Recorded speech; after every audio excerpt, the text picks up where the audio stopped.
So how would you like £200 of crafty goodness for £50? Look at this.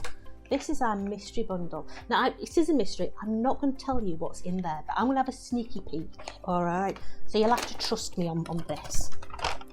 Oh my Lord, there's loads in here. I can see Craft Perfect. Oh, hold on.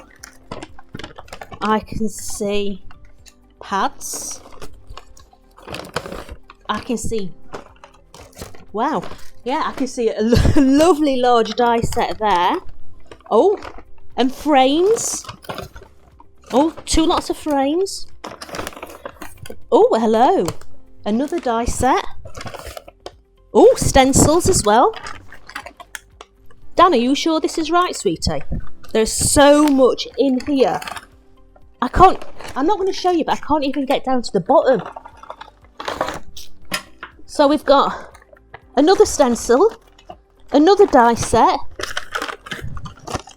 Oh, glues, drops, mousses. I don't think that they should be in there, but hey ho. Very nice, that's all I'm going to say. We've got more drops. We've got glitters, we've got scissors. I have to say, I'm not being funny, but if you buy anything from Tonic's birthday week, that is a corking buy. See you later.